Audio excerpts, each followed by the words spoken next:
Good morning. It's about 7:50ish. I'm just left the campsite, heading back to the trail now.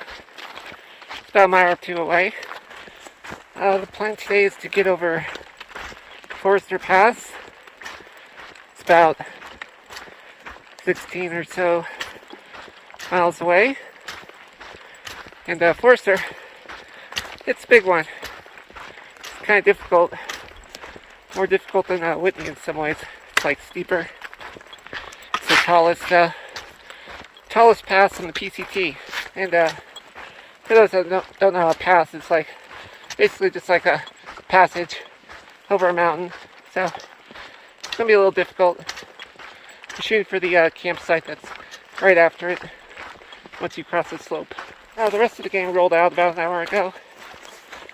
It's kind of decided that we don't really all have to roll at the same time since we travel at different speeds.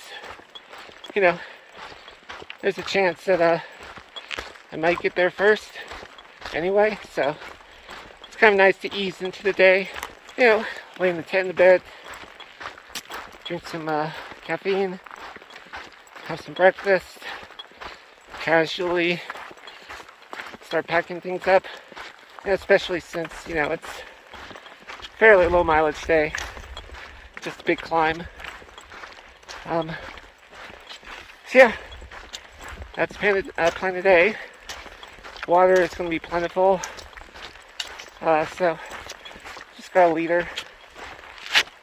And then day after that, so tomorrow, we're gonna get off trail through Kearsarge Pass and head down into Bishop.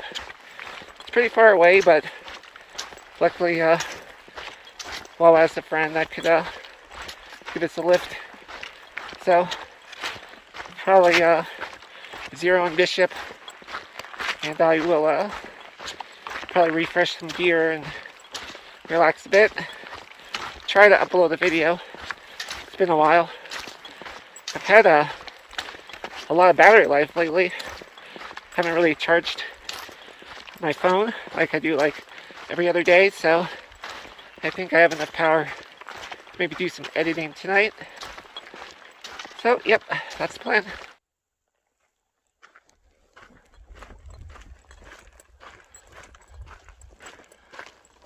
I was just walking along, casually looking at the meadow, the woods, and then this just opened up in front of me.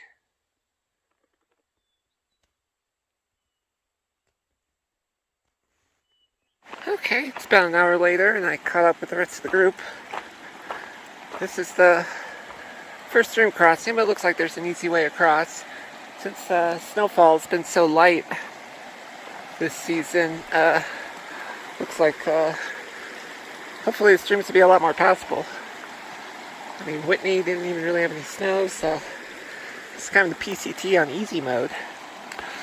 Yeah, I'm gonna grab a liter here and probably start taking off again, because got a big climb in front of us, and that's just like the baby climb until Forester.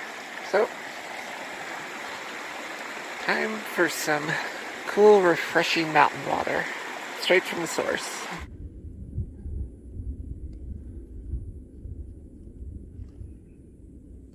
I got some water, decided to push ahead to the lunch spot.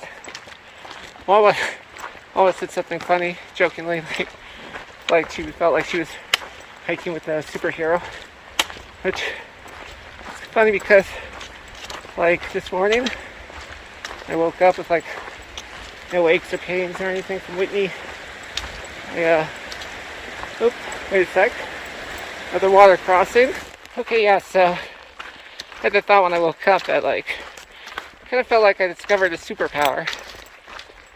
Like, I mean, yeah, I know I'm not on the level of a professional athlete or a record holder or something, but just being above average at something physical, it's kind of a sort of an amazing discovery. And it does kind of feel like an origin story in a way. Like, just thinking back to those first few weeks. They're just like all these physical challenges that I had to sort of push through to overcome, like dealing with the scents or dealing with the thinner air. So yeah, I don't know, it feels good to sort of be a little bit good at something. Okay, so just climbed out of the last peak. Got a pretty good view up here.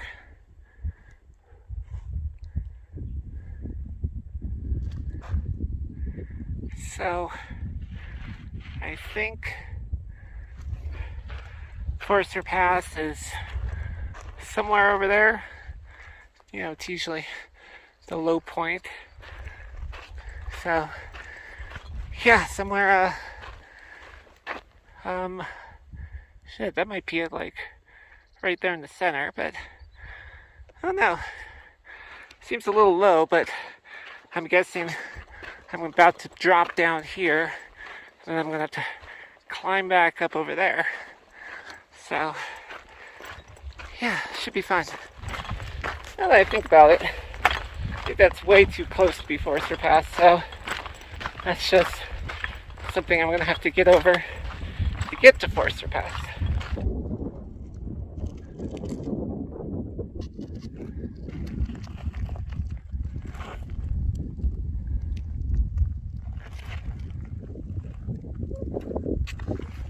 This is just freaking crazy.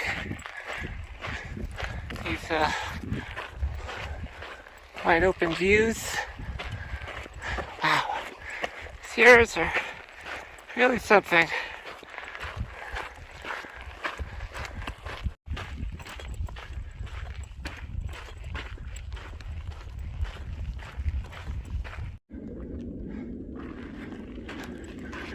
I'm guessing I'm going to be descending somewhere into this valley before I'm going to climb out of it.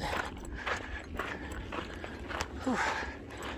Those are some tall peaks. Okay, so I'm at the lunch spot. Took about maybe an hour and some change to get here. So it's around 11:15. I'm going to stop or have some lunch and then probably just head on. This is a pretty nice spot. Surprisingly few mosquitoes. Those have been an issue as of late. But I've also noticed a lot of like dragonflies and stuff around, so I think that helps kind of curb the area. I actually tried to go off trail to use the bathroom a little ways back there, and I was just immediately swarmed by a dozen mosquitoes, so I think I'll wait until I'm further away from water sources. So yeah, just gonna have some ramen, which is, well, that's pretty much all I have left. I do actually have an extra meal in the bag because I guess we're going to be getting to Bishop about a day earlier than I thought, so I could have that, or I could save it for the next outing. Still debating. Okay, so finished up lunch, was about to head out when a couple of hikers passed and told me that the rest of the group had stopped about 0.1 miles back. They came in maybe 10 minutes ago or so. So yeah, went back to check in with them, and some of them went up to the ranger station to get the weather report, because there might be a storm coming in over Forester Pass, which wouldn't be good. So I'm going to got my stuff and going to go hang out with them until get the news about the weather, and then I'll take it from there. Back on the trail, finally putting some miles in. Looks pretty cool, this little path. It's like, follow the Gray Brick Road. So yeah, weather got a little worse before it got better. Cold wind, rained a bit. A ranger who's on patrol passed by. Said we were doing the right thing, waiting it out to see which way the weather went. He didn't really have much of a forecast. He was just like, oh, it's the weather in the mountains. So, better to err on the side of caution. Yeah, it is a bit gray, heading up towards Forster, but the sun is out, and look behind me. Blue skies are kind of pushing the clouds off. So, I decided to go ahead of the group. Told them I'd meet them on top of Forster Pass, which is about 4.5 miles. So, it's a long way up. I'm guessing it's somewhere over there. So yeah, it's good to get the blood flowing again. Okay, so it looks like the trail is heading this way towards this wall of granite.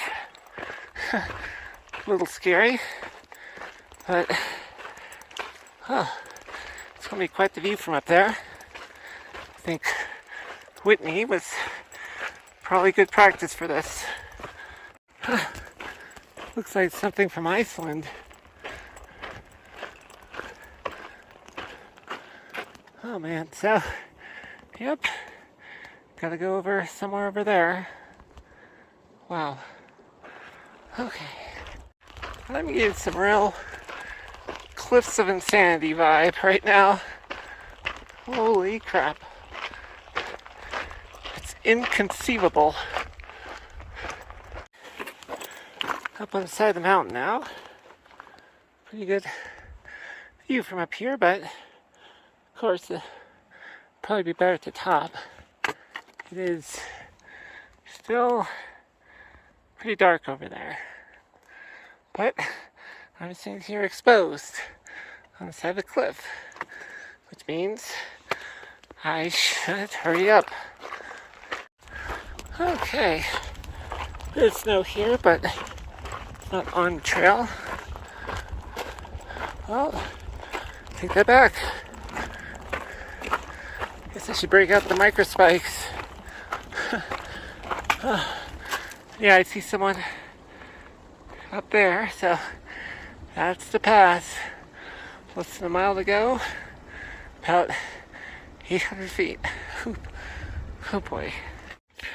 Okay, well, started to get a bit scary. A lot of thunder. It's only 0.2 miles to the pass, but on the other side it's completely exposed, just like here. So I'm not sure what to do. I mean, going back down is exposed and dangerous. Going up is kind of exposed. I found this like little outcrop here. I figure this. Oh shit! I thought I just saw lightning. Oh, fuck me. So yeah, I think I'm gonna hang out in this little space right here, tucked away. Okay, definitely saw some forked lightning. Counted 10 Mississippis. So I guess I'll wait till the next one, see if the storm's coming or going. Man, really don't know what to do, because as you can see, heading back down doesn't even really seem to be an option, because you're still completely exposed down there. And from what I see on the satellite photos, on the other side of this, it seems just as barren for a while too. So, yeah, I guess I'm just gonna stay put for a while. It's 5:30. Now, I can see pretty far along the trail here.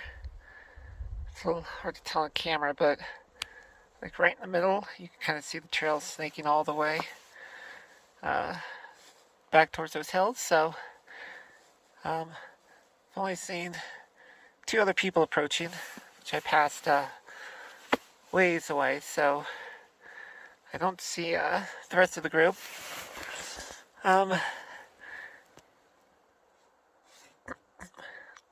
They're pretty nervous about storms and stuff too, so If they saw and heard this, they'd probably take cover as well. So they're probably gonna stay sheltered for a bit. They might even set up camp since it's 5:40 and already getting late. So not sure what that means for me.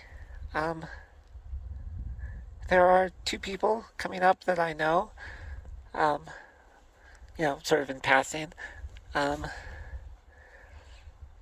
think I'll just sort of wait here for a while, see how the storm plays out. Once they catch up to me, if they decide to keep going, I might go with them. Safety in numbers kind of thing. So, just gonna play it by ear. Phone is not water resistant. Alright.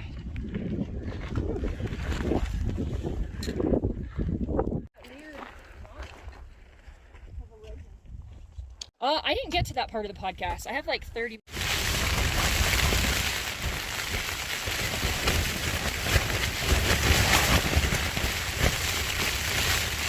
Good morning. So, it's about mile 770, I think, 79, somewhere around there. I've been trying not to use my phone too much to conserve battery power. But yeah, so after I last left off, I waited in an alcove for those other hikers to show up, AC/DC and Outlast. So we waited under the alcove together. It actually started raining and hailing, but then eventually it let up after about a half hour, so we headed out, made it over the pass. It's a pretty cool view from up there. Long climb down to this little plateau here, and set up camp. It started raining pretty heavily last night, like around 1 a.m. Woke me up, thunder, lightning, and then kind of went away for a while, and then it started again around 5. And there was actually, I heard a rock slide somewhere, but I was in my tent, so I couldn't see it, but it's somewhere around here. Hopefully it wasn't the trail. That's a pretty small chance, but yeah. I'm not sure where the others are. They probably sheltered back on the other side of the pass, so they're probably not even going to attempt it until later today. So that kind of just leaves me over here. I think I'm just going to go with the original plan. I'm going to head on to along the trail about 6 miles, and then do the turnoff exit to Bullfrog Lake, which goes over Kearsarge Pass, and then that will eventually take you down to a campground, and hopefully from there somehow I can get a ride to Bishop. It's like an hour drive, so we'll see. I do have a number for a taxi or shuttle service that goes between there, but who knows if I'll have signal. But sometimes these things just work out, so we'll see what happens. I'm already all packed up, ready to go. I think I'm gonna kind of head out early, and hopefully it doesn't rain too hard. Actually, I'm supposed to get my rain gear in Bishop. I thought I had a little bit more time before the rainy weather started, but not the only one that caught. So I do have my jacket though, which is fairly water resistant, insulates when it's wet. So that's gonna grab my tent and head on.